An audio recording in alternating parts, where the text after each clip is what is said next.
let's get this started, guys. My name is Jesse Burrell, CEO of Batch, and next to me is Robert Wensley with InvestorLift, CEO. What's going on, bud? Good to be here. Good to be in Arizona at Batch headquarters. You guys got a sick spot here. It's awesome to see what goes on behind the scenes. Yeah, absolutely. So let's talk about a few things before. Obviously, people are on here. They want to see you sell a deal live. Yeah. Talk to sellers, do all the stuff. So basically, you guys just broke $1 billion in acquisition fees for your customers. $1 billion earned for our customers. One with a B. Yeah. That is absolutely wild. So it shows the power of, InvestorLift, to be honest with you. And let's talk about how, there's a lot of people from Batch here. How could, people that use Batch use InvestorLift and vice versa, if you want to talk about that real quick? So, guys, when you first get started, what you got to do is you got to build your list, right? So when I was first getting going, Batch is what I used to build my list, right? InvestorLift is a little bit different. We're a marketplace, right? We got built-in email and texting, and it's like Zillow. I always joke it's Zillow for the trap houses, right? But what you want to do is when we're more for the guys that are doing a lot of deals, right? Like once you start doing a couple deals a month, InvestorLift is pretty expensive. So once you're at a couple deals a month, it makes sense to jump on InvestorLift and then have the tools that are built specifically for Dispo. When you're first getting started though, do what I did. Right? Just go on Batch. You got all the cash buyer data there. Right. Run your skip traces and build those buyers one by one. Right. And then what you can do is eventually get to the point where you got the capital to go invest in some additional software. Mm-hmm. And we're kind of like the Salesforce for Dispo. Right. And you go take all those cash buyers that you built on Batch, load them into your account. And today we're going to show you how to go turn those deals and those buyers into big stacks of cash. That makes sense. Talk about how important it is for Dispo strategies to be multi-threaded. One of the things that people don't really think about too much is we in our industry tend to focus a lot on acquisitions, right? There's so many tools and so much training that goes into acquiring deals, right? It's all really focused on the acquisition. A lot of people have Dispo kind of as the afterthought. Right? It's like, oh, I got it locked under contract. Oh, I'm going to make 25 grand. You're high-fiving. And then the reality sinks in that you're not going to actually make that money unless you find a buyer that's willing to buy it. So all the work you do on acquisitions, all the money you spent on marketing, all the time you invested and follow-up and everything, all of that's wasted if at the end of the day you don't get a buyer. So dispositions is really, really important. And you can't just rely on one process. There's so many guys I've talked to, even some of the biggest guys here in this town, they're like, oh, I got my 5 cash buyers and I sell them everything. I'm like, bro, if you're selling everything to 5 cash buyers, you're basically working for your buyers. Right. You're putting their kids through high school or through college instead of putting your kids through college. Right. You are leaving money on the table. So you got to have different tools. You got to be taking different shots at every deal. Depending on the deal, as you get more advanced, you'll kind of know exactly where to go with each deal, what tools to use. We're going to use a few different tools inside of InvestorLift today to move this deal, but you got to just take as many shots, and you got to have a system and process for Dispo. Otherwise, you're going to be leaving tens of thousands of dollars on the table. So what I'm gathering is what you basically just said is how a lot of investors are doing it is they're putting a for sale sign in their home. Let's say they're selling their home, putting a for sale sign in their home, and I have 5 people I could call. Yeah. InvestorLift is putting it on the MLS and saying, everyone, look, this is for sale. There's a ton of people, there's a ton of competition, and that's how you're able, because I've wholesaled for a long time until, Batch grew to some crazy amount. And we decided to shut down the wholesale operation and focus on supporting the wholesalers and investors. And it's tough getting deals, and it takes a lot of time, a lot of effort. And if you don't have a good process to sell and really maximize every deal, because every buyer is different. I did a lot of our dispositions and I get lazy and I'd have those 5 or 10 buyers and be like, all right, got to call 5, 10 people, see what the most we could get. But if you really, if I had something like InvestorLift then when I was doing it, and you're able to cast a way wider net, and someone may just be getting started on their first, second, third, fourth flip, or they're looking for a rental property in this area. Someone that's buying a rental is going to pay more than someone that's going to flip the property. 100%. Or some people are even looking to just purchase a home and have cash and could remodel stuff like that. And if you're not getting in front of as many potential buyers as possible, you could be with InvestorLift, I'm sure you're adding 10, 20, 30% onto your top line by just putting it through your huge marketing machine and all the crowdsourcing you've done with all these people bringing in all these cash buyers. So guys, I love doing this kind of content because it's real, right? Like this is what Jesse and I would do every day when we were first getting the game. We just pick up the phone, call buyers, call sellers. Like that's this whole industry is like, how good are you on the phones? And what are your processes? When I used to do webinars and stuff like this, what I used to do is like demo the product, right? And walk people through and almost take them through like a sales presentation. But what I realize is way more powerful is just taking someone's actual deal and just selling it live. Yeah, so let's talk about that real quick. So you're taking a deal from Baltimore, from someone that got it under contract yesterday or something, an investor lift? Yeah, so thank you, by the way, to everyone that submitted their deals. Our lucky winner for the deal that we're going to sell is Victor London. So Victor London, if you're on this, congratulations. So let me share my screen with all you, and let me show you the deal, okay? So it's a Baltimore brick house, okay? Decent on the outside, the inside definitely. Needs some work. Needs some work. It looks like we got some, I don't know, water pouring through the roof or something. Definitely needs a pretty full gut. So this is a full gut. This may be down to the studs remodel. Yeah. I'll show you what I've done so far on the deal. So the deal posting, I've done some tweaks to it. One of the things I like to do is remove dollar signs from my descriptions, because if you have a lot of dollar signs in your description that goes out in an email blast, it's going to push you more to promotions. So instead of doing like 295,000, like these all had dollar signs, I've removed all the dollar signs. That's smart. Another pro tip you guys are going to get for free here is on your email subject lines, use emojis. You'll get, I think it's like a 4 or 5% boost in open rates just with your emojis, adding emojis.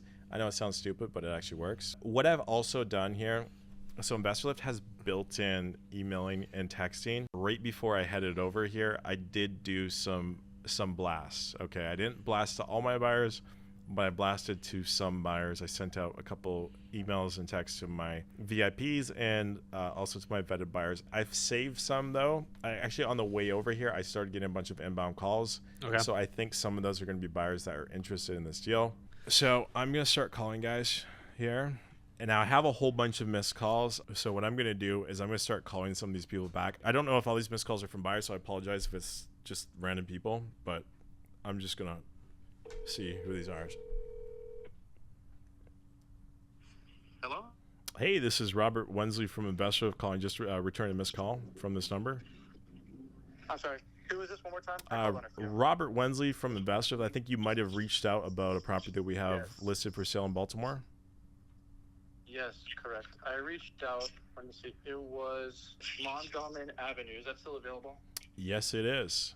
I just sent it out here about an hour and a half. I do have a ton of interest on this deal already. Have you done some deals in the area? Yeah, so I'm based out of Frederick. I'm not sure if you know where that's located, but it's about like 45 minutes west of Baltimore. So I've done Baltimore, DC, Upper Marlboro. I'm pretty experienced there. And so yeah, I mean, there's pretty much everything that I need to know. It's pretty much on your thing, but I'd obviously like to call you and see if there's anything else you can tell me about it. Yeah, so I mean, it's pretty simple. I think it's going to be ripped to the studs, fix and flip. The comps, they range from 270 up till 318. There's about 500 square feet in the basement that I could be finished out to add some additional value to the property. We've priced this thing to sell. I'm already getting some interest near our price point. So I think it's going to sell today, probably at or above our asking price. I mean, you're the subject matter expert here. I'm a wholesaler. I've done a few flips here and there, but I'm sure you probably know what your numbers are more than me. How do you feel about the ARV and our asking price? It makes a lot of sense. I mean, you had a 270 ARV, and based off of what I was looking at, that's like a very safe ARV. That's a really good ARV from an investor standpoint, because we know that it's going to go for more, but that's like, you know, worst case scenario. You had tons of comps that I pretty much took a look at every single one. Great. Comps list. And I mean, yeah, it's a lot of work, but I think at that price point, it definitely reflects the amount of work needed and how much profit you can create on that spread. Awesome. What I do like about you is it sounds like you're pretty familiar with this area and you've done some deals. It sounds like it might be a good fit for you. I am looking for someone that would be able to close cash. Or would you be closing cash or hard money? For this price amount, it would be cash. It would be cash? Okay. And we would be looking for a $10,000 EMD deposited within 24 hours of sending the assignment agreement. That would be okay for you? Yeah, that would be fine. Is it on a vacant lockbox? I can check on that with my head of dispositions. I believe it's on a lockbox. If I can't, now here's the one thing. I just busted this out and literally my phone is absolutely melting right now. And my disposition manager, he just saw that. And now he's like, dude, this thing, I don't want you selling it. He's like, you got to sell this today before you leave the office, but I want 120 for this. He thinks it's going to sell at 120. You're literally one of the first people I've called on this deal, but I do have a sense based on how many leads I've got on it that's probably going to be going up 120 or north of 120. How are you on that price point? If I say, hey, this thing's moving for 120, would you be able to do 120 on this? I can't really say. I mean, 109 is a good price point, right? But I can't really say I'm going to be at 109 if I haven't gone there, you know? Like, yeah. It can be a great deal. The numbers look great, but if there's something wrong, you know, with the foundation, there's some cracks somewhere that I don't know about, something's leaning, you know, there's some protrusion in the brick. So I would at least like to go out there. I mean, I bought plenty of properties where I put up big EMDs. You know, I bought one on our street in DC. I put up a $70,000 EMD. So damn, I'm not a stranger big EMD. to that, but I would at least like to. Yeah, I would at least. The wholesaler required it, and I mean, it was a good deal. So if I'm going to buy it, I'm not going to shy away. Yeah. So assuming you had the chance to see it and everything checks out, do you think you could? Yeah. You would be at 120? I mean, if everything checks out, I think I could get close to 120. Yeah, I don't see that being. Okay. I don't see that not being an option. Yeah. Okay, let me call the disposition manager on this one, and I'm going to see if I can get you access. I know he just stepped out for lunch, so I'm going to see if I can get him on the phone here. If not, he should be back here in the next 30 minutes. I'll call you back. Let me see if I can get you in. Would you want to come see it today or tomorrow, or when would be a good time? I think tomorrow would be more fitting. Tomorrow would be morning, afternoon? I think morning should be fine. Okay, awesome. Will you be out there to the property, or are you gonna have your dispositions manager out there? No, I'm actually I'm out of town right now, so I think there's a lockbox on this. I'll confirm with that. So I'll probably just let you walk it on your own and do your own assessment. But I think it should be a pretty solid deal. And what I like about you is you're local to the area. You've obviously done some deals in this area, and I don't want to just sell you one deal. I want to sell this deal to you. You got some good skin on the bone here, and as soon as you're done with this, just give me a call back, and I'll have the next deal ready to rock and roll for you. Sweet, man. Yeah, thank you, Robert. Awesome. Thanks, Yusuf. Bye. Boom, baby. Let's go. First call. We're already up 11 grand. That's a good anchor. Now, okay, he could go walk it and then try to beat me up, but I think the numbers still make sense at 120. It's very validating, especially, guys, if you're doing deals in other markets and you could do the best of your research. But if you get someone that's actually flipping homes, he has cash to purchase homes, like this is not a small investor. Yeah. So him validating, as long as like there's no foundation cracks or something crazy that's way above kind of the budget that we talked about, it seems like it's a decent deal. So that's pretty awesome. It's going to be tough, I think, to sell the sight unseen for that specific reason today. Yeah. But we could get an offer contingent on like a walkthrough. I mean, you could call him back and get something. Yeah, like I'm always going to try to sell it without any contingencies. I've actually never shown a property. All my wholesale deals I sell sight unseen. The way I would do that, everyone's like, that's crazy. How were you able to do that? The way I would do it is I'd actually get an inspector to get an inspection report on every single property. Oh, yeah, I do that too. I get 150 photos, get a video walkthrough, get a map report. There's this common misconception that buyers want to see the deals. They don't. They're so busy. And if you can just de-risk the deal and give them everything that they need to make a decision, right, you can sell everything sight unseen. Here's the thing that you're not even bringing up either. Like, you do this report. Yes, it's going to cost you some money, but you shouldn't be locking up shitty deals either, guys. Yeah. You should be doing your due diligence and getting as deep as you can and asking all those right questions. But the other thing is, let's say that report comes back awful. Now you have negotiating power with the seller as well, saying, hey, this is what you told me. I got an inspection report. Like, yes, we're buying it as is, but like, there's way more repairs than you led on to believe, and I can't buy this house for that price. So it's actually super helpful both ways for your buyers and for your seller. If there is problems that you didn't foresee and you have a third party saying, I had an inspector, like, call him.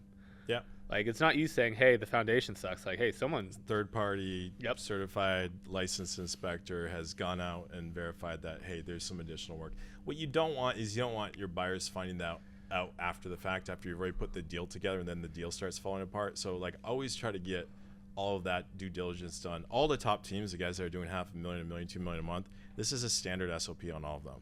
Standard SOP, they're all getting inspection reports. Because if you think about it, if you're a buyer, let's say there's 10 things that could be wrong with a property, right? I'm going to be giving my offer pricing in that all 10 things are wrong. Because I have to, because it's risk factors. If I didn't do that, I'm going to lose money on the deal.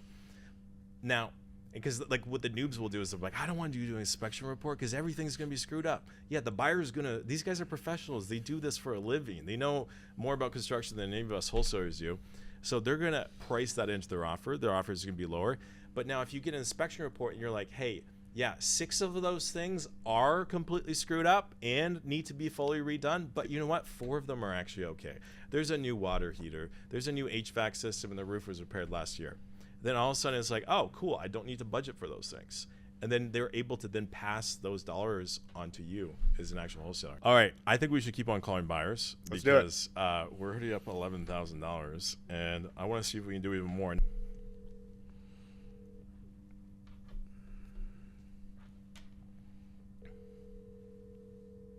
Hello, this is Robert Wensley.